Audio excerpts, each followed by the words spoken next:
strange things just happened. Finally, Zak Bagans talked about a Ghost Adventures show that the network had banned and said would never air again. Fans have talked about it for years, but no one has ever figured out what happened to the tape. Zak's words are scary, and the information he gives makes you wonder what the crew went through behind closed doors. No longer do monsters, scratches, and whispers matter. This is about something that happened to the team a few weeks after the movie was shot. Something that got around. Sign up right away if you like to learn more about the supernatural. What's about to happen could change the way you watch Ghost Adventures forever. The first hints about the show in early 2017 didn't seem strange. Ghost Adventures shared a 14-second teaser that shows the group going into a rundown mental health facility in rural Indiana. The building had been closed since the late 1990s because it was thought that overnight guests would act aggressively, so the police put up a cordon around it. Within a few hours, a lot of people had already seen the sample. The video then faded out all of a sudden. Posts on the official Ghost Adventures social media pages that talked about the ban were quickly taken down. The network's records no longer show the date of the planned broadcast. At first, fans thought that production had slowed down. It could be a matter of rights. There are no new shows on TV right now. After that, something strange took place. A few days after it was taken down, Zak Bagans showed up on a standard promotional live stream. He looked unsteady, with sunken eyes and a lower-than-normal voice. Others said he blinked too slowly, like he was having trouble focusing. When asked about the missed show, Zak's smile stopped moving. Some locations was all he could say, and it was pushed back. A short time later, the live stream stopped all of a sudden. Almost right away, the network took down recordings of that show. The message boards went crazy.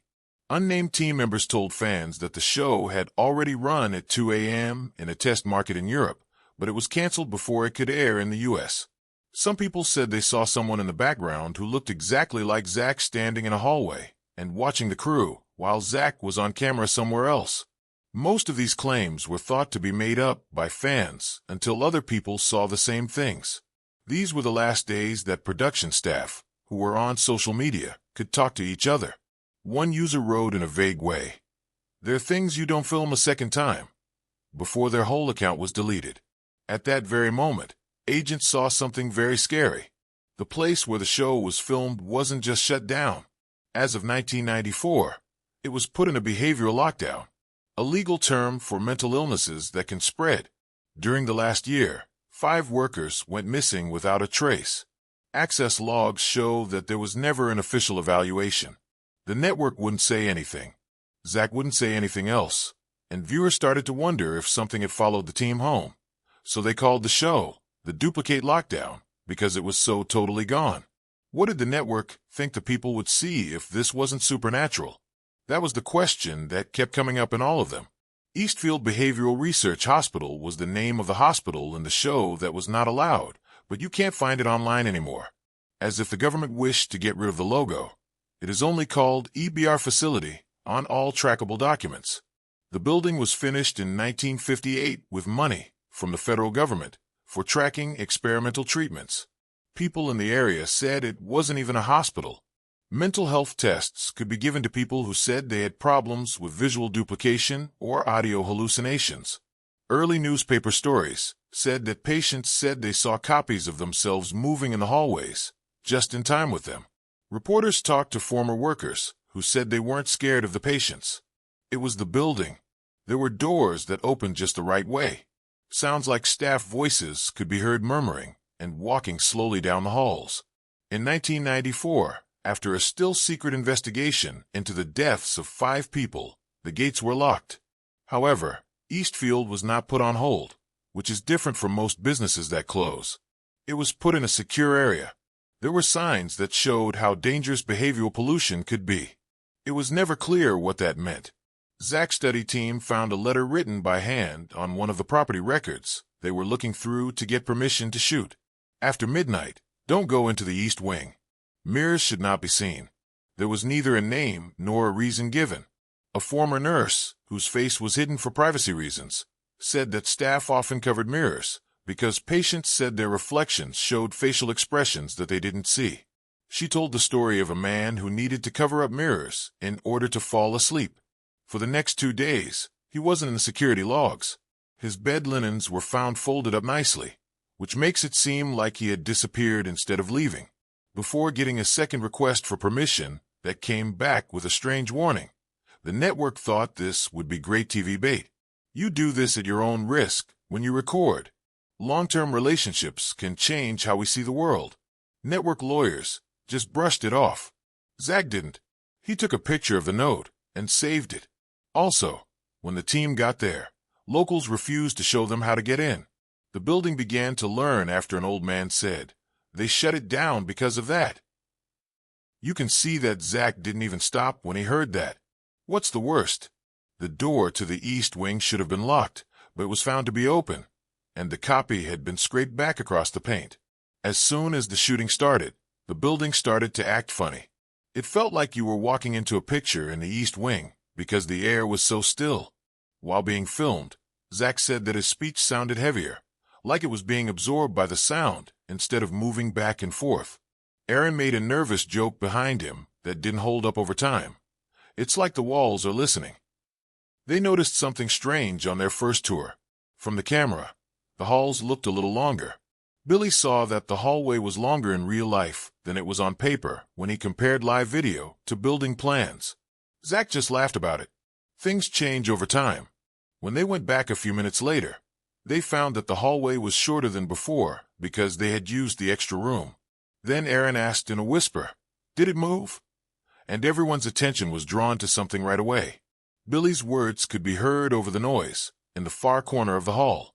It said what he had just said 5 seconds before, but it was a little late and hard to hear. Jay didn't understand what was going on and thought it was audio bleed when he played it back. When it was played again, though, the voice had a different tone. It used the same words, but in the wrong emotional tone, which is similar to bad copy. Zak told the team right away to add timestamps to everything. In general, things work like that, but something worse happened. When they talked, their sounds came back to them through broken door frames and vents, less clear, slower, and out of sync. It didn't sound like an echo, but like someone training. Aaron stopped firing in the hallway, where patients arrive and leave. His eyes were very big as he stood in the hall. He said in a low voice, "I just saw myself walk past that hall." There was nothing on the video feed, but Aaron said he saw someone who was the same height as him, with his slouched shoulders and hung overhead. He walked. It looked like he wasn't happy with himself. His jacket and haircut also made him look bad. Zak pulled him away, and it was so quiet that you could barely hear him talk. If you know who they are, don't touch them. Not the eyes. He was sure that he had heard of those kinds of places before. Moving sensors started to go off behind them one by one as they got closer to the east wing. The footsteps were a little off time, but they were exactly the same as the ones that came before, making it seem like something was following them and copying their path. Jay then stopped moving. His thermal camera picked up what looked like the heat signature of someone standing where Zak was standing. Even though Zak was right in front of him, it was the same width and height. The person was gone in a single shot when they turned to face it. It didn't look like a ghost. It was like warm-ups. They were not scared of anything in Eastfield. They were being told what to do. I felt like I was in a whole different place when I walked into the east wing. On film, the temperature dropped by almost 10 degrees, but there were no drafts. Right away, Zak felt pressure in his ears, like how diving divers feel right before they go under. It was true that Aaron scratched his head and said, "Something's shifting in here." It was not possible to lay it out. The plan said there was a nurse's station, but there wasn't one. Instead, there was a hallway with doors that were all the same and creaked open by a centimeter. As the squad went by, Billy walked down the row with his flashlight. All of the doors stopped at the same time. When Zak asked, "Is anyone here with us?" in a muffled and distorted voice, things got worse. Jay whispered, "It's observing. We are here to help you." The beat is the same, but the mood is different. All 4 EMF meters went off at the same time when the group turned to face the voice. The moving cameras temporarily warped the picture, making it look like the shape of a hallway was changing. Jay was sure that the walls could breathe. The camera then caught the sound of plaster dust falling as if someone had breathed out. After that, there was scratching coming from behind all the doors, taking their time and carefully scraping the wood. Not crazy or angry, but intentional, like a child learning how to feel different textures and shape their nails. Aaron yelled for it to come out of the dark. There was no more scratching. Then there was a mutter coming from 4 doors at the same time, in 4 slightly different tones. "Give back the copy." Zak's face turned red. He knew what that phrase meant. People said they saw pictures of themselves that were too still, had smiles that were too long, or spoke words a second too slowly. It was called mirrored identity anxiety by the staff. It was known as control failure in the state. The group pushed their way into the room while the music was playing. There was only one empty shelf, and it was on the floor in the middle of the room with a file folder inside. There were pictures of patients looking into mirrors that made them look a little later than they really were. People who were smiling and people who were not smiling were in the shots. While the others looked at the pictures, Billy could hear breathing just behind him. When he raised the camera and turned around, all he saw was his own reflection in a dirty window. But it wasn't breathing at the same time. First his chest rose, then its. Zak pulled him away and yelled, "Don't look at it. It wants to be noticed." Steps could be heard coming from further back in the east wing. Since they were larger and moving more slowly, it looked like they were following the cruise path from just now. The building was no longer just making sounds like it did. Along with practicing their steps, they learned the right way to stand and move. The wood's grain showed a smile, and with each door they went through, the sliver got bigger. The silence told them the truth. There was no search for something. It was just playing. It took place at 2:43 a.m. The M. A motionless night vision camera was put up across from the longest hallway in the east wing, which employees said got longer when no one was looking. Zak told everyone to get together again in the main hall. As they left, the camera that wouldn't move kept recording. It was 30 seconds and nothing moved. After that came 4 sets of big, slow steps. After the team had already left for shadows, which at first were just outlines, showed up in the distance and started to move toward the camera. The film picked up more detail as the people got closer. Others who watched the European show talked about the same horrible truth. They looked just like Jay, Zak, Aaron, and Billy. They looked the same, were the same height, and were wearing the same clothes. But there was a problem. They had too many arms outstretched. The way they leaned their heads forward made it look like they were trying hard to fit faces that didn't fit. By the middle of the passageway, the copy of Jay was no longer moving. The others went on without him. Everything was frozen except for its face. Over time, the mouth slowly moved apart more than the body could hold. It broke into quiet with a heavy moan. Jay's laugh from earlier in the show had the same beat, but it didn't sound right, like someone had taken a memory out of tune. "Who followed me?" Billy yelled as he quickly swept his blade across the air behind him after joining the group. But no one was there. The temperature dropped by 5 degrees very quickly. Jay saw a shadow that looked like Zak's body leaning around a corner.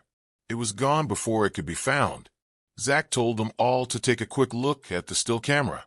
They saw that the copies were now looking straight into the glass and were only 6 feet from a lens when they watched the video again. It was much worse that one copy didn't have shoes. Its bare feet left no marks. As he stood there and looked at the movie, the real Zak said, "This is why they shut it down in 1994. The screen got crooked before they could turn around. Not ugly static compression effects that look like people you know." The hallway behind the copies moved back and forth like heat waves. Billy was sure that he could see the building change shape around them. Frame by frame, the lips of each copy made a sound that sounded like a word. The hall was empty when the video went back to live feed. But further into the night, the team heard footsteps behind them. The crew ran back to the hallway while whimpering and shaking. Each step was repeated half a beat late, making it seem like the building was repeating its beat and getting more sure of itself with each time. Even though the earphones sent their words back with a longer delay that sounded almost amused, Zak was still able to radio the person outside who was running the static cam. In the hallway, Billy started massaging his wrist over and over again. Zak asked Billy what was wrong, and he stuttered that his body didn't fit right and that his skin felt too loose. Aaron, who took a step back, said that Billy's eyes looked a little farther apart than they had been before. After that, the camera video showed very small changes, no more than a few millimeters, that were enough to set off primordial alarms. Not long after that, Jay's voice could be heard from the east hallway repeating a word he had just said. "We need to leave now." The sound this time, though, seemed happy instead of scared. The real Jay stopped moving. I wasn't that person.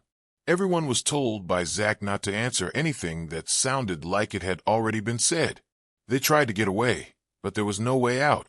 He mumbled something that sounded like it was something he had read. Identity recognition is how it spreads. Instead, there was a brand new, wall tube that went on forever. Zak turned around to look at the map. Not possible. The form of the building had changed. The floor plan was writing itself over and over again. After that, everyone laughed. At first, Aaron had the flow. Short and tense reactions.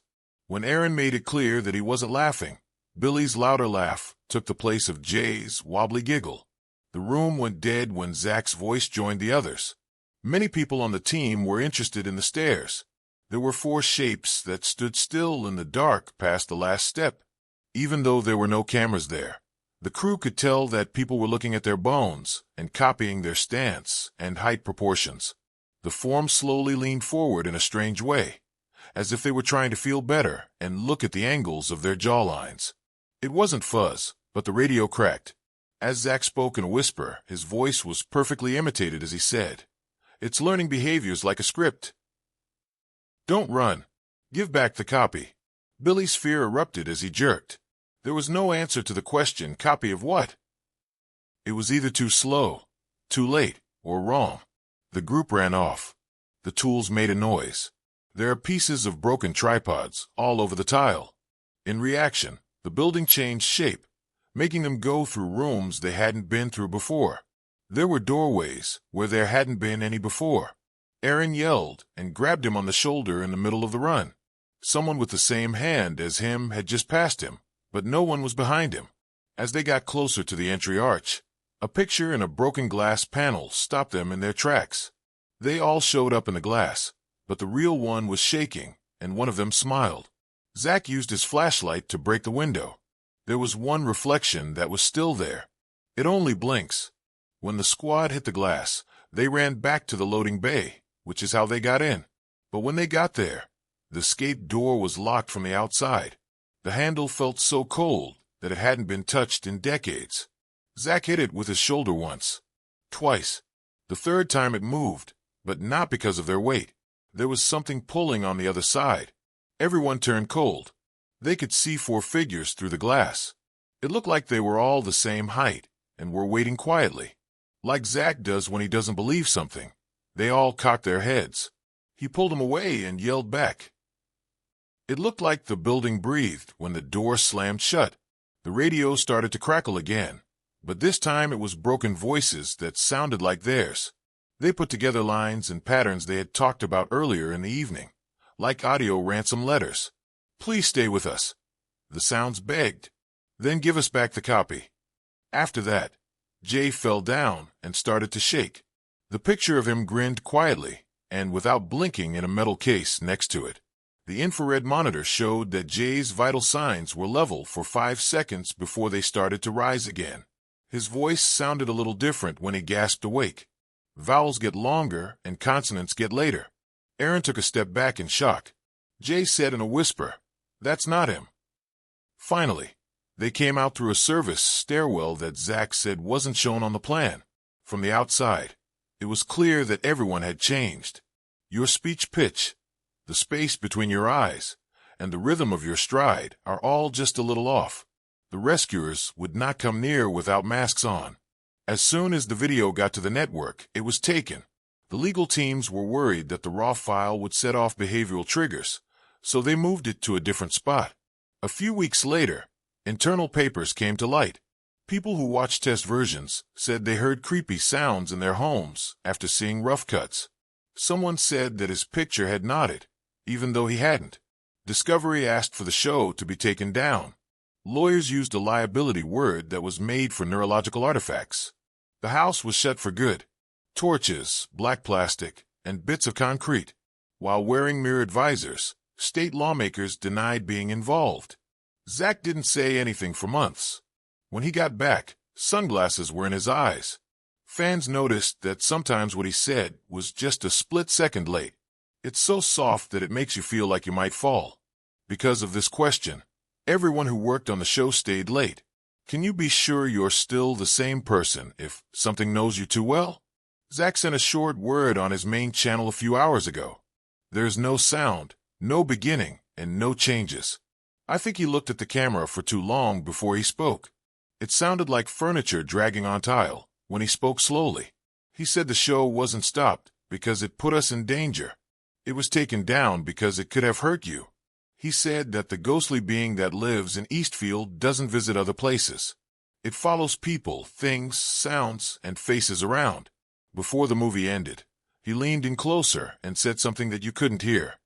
If you watch it, you teach it. You may already feel it as you watch. The clip finished quickly. A lot of comments said that their picture blinking wrong. The sound of their names and walks filled empty rooms. The movie was gone after a short time, but the number of views stayed the same.